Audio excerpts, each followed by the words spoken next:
in my mind. Is everybody in the world blind?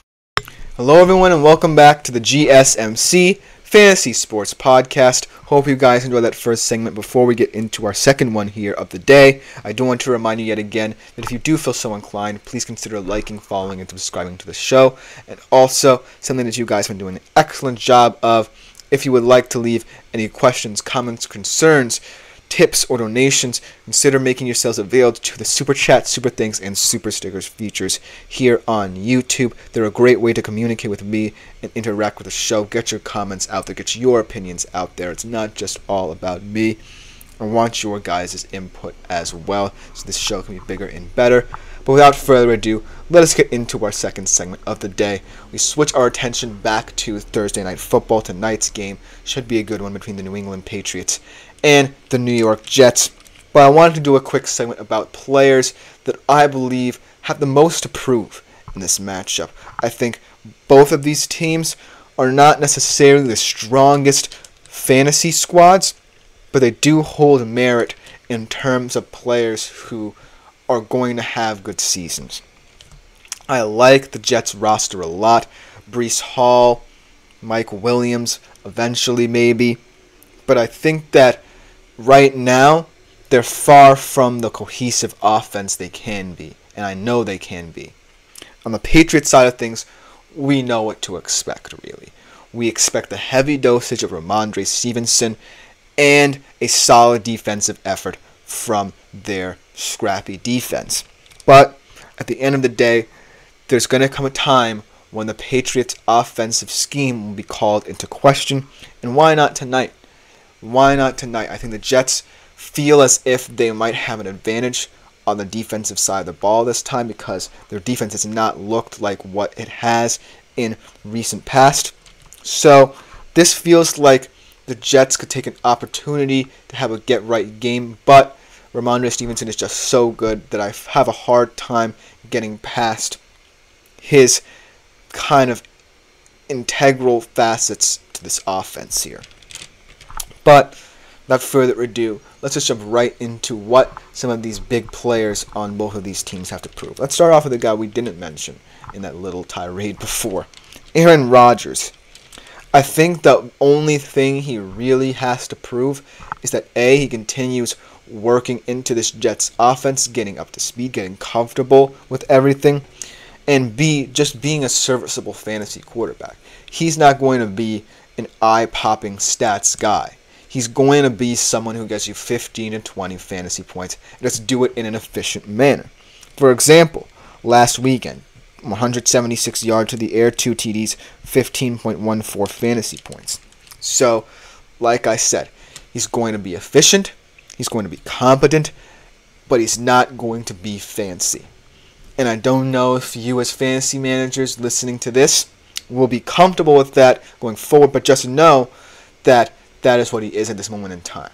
If I were a deeper league, I would immediately say, oh, I can pick him up, put him on my bench. It's a supplementary QB. Maybe in a 2 QB league, I could be fine starting him along with someone who I know can put up better stats. At this current juncture, he's not a starter high-end QB1 anymore, or has pretended to be throughout his career. He's always kind of been this kind of guy who's workmanlike in terms of fantasy. Switching to his backfield partner, Breece Hall here. He's finally starting to find his footing a little bit. Had a decent game. 7 catches, 8 targets, 52 yards, 1 TD against the Titans this week. 62 yards on the ground, 24.4 fantasy points. And the thing with Breece Hall is that you know that eventually Aaron Rodgers will feel comfortable having him as a backfield partner. He's still going to be an X factor in this Jets offense. Yes, I am kind of not necessarily deterred by what Braylon Allen did, but it does give me pause if they're trying to get into a 2 RB system here. But I still think he's going to get the bulk of the carries. He's an effective weapon for them. Can be utilized in so many different ways in the run game, in the receiving game as well. So I'm not necessarily worried about Breece Hall, but I want to see him continue to stay the course in this offense. And in games where, he might be frustrated, might be limited a little bit, I want to see him push and continue to try and get as many touches as possible, because that's the way that this Jets offense can keep building. And then Mike Williams. Let's talk about Mike. 1 catch, 19 yards in 2 games so far. Only 2.9 fantasy points in 2 games.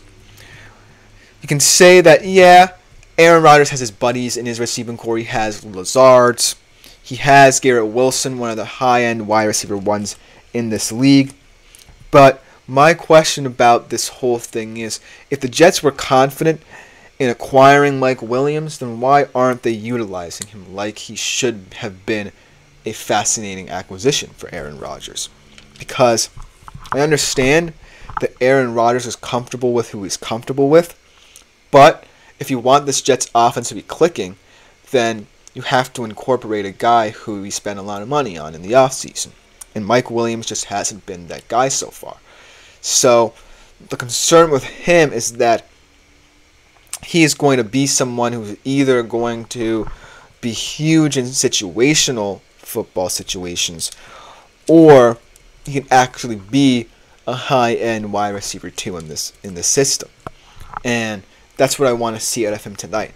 Can he continue to grow in this Jets system? Because if he doesn't, then I think it's a huge detriment to the Jets offense and how they're working up to full kind of speed here.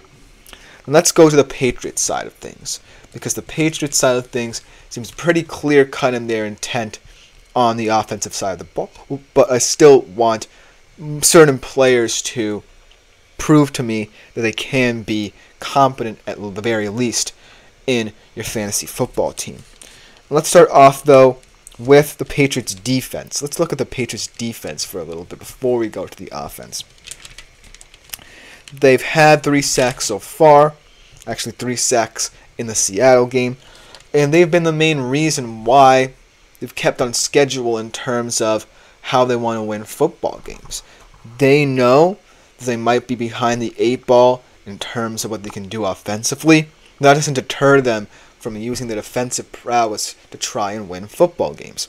So, at the very least, I know that the Patriots defense can pad stats, but I also want to know how to value them in fantasy, because it's all fine and dandy if you're a team that's trying to win with defense, but it's going to lead to moments where this defense will give up chunk plays, much like we saw against Seattle with that 56-yard touchdown. So I'm not sure what to think of the Patriots defense in terms of fantasy implications, because they have good numbers in terms of the stats, but they are kind of vulnerable to getting hit for a couple of big plays. And maybe the Jets can take advantage of this if, certain offensive pieces are clicking in tonight's game. Then let's go to the offense, because we know Ramondre Stevenson is going to be the focal point of it all. At 21 carries, 81 yards, 1 touchdown against Seattle. There's 17 fantasy points. He's going to be the bell cow in this system. I think that Antonio Gibson could get some touches tonight, and I really want him to, because I think he would be an interesting kind of hidden gem in the waiver wire if he does come Tuesday morning. But at the end of the day, I think that what the Patriots have in Ramondre Stevenson is a guy who they know can wear you down for as long as he's on the field. And my only concern with that system is that A, eventually it's going to be figured out, and B, it makes him more prone to injury.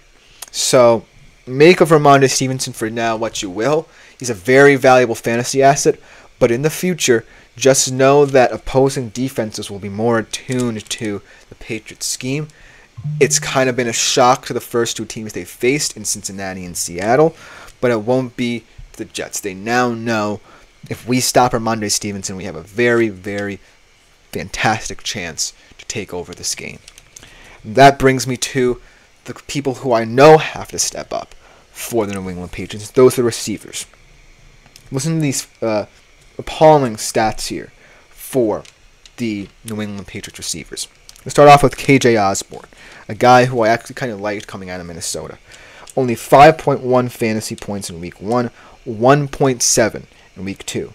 Demario Douglas has 0 points for the entire season. 3.2 actually in week 1.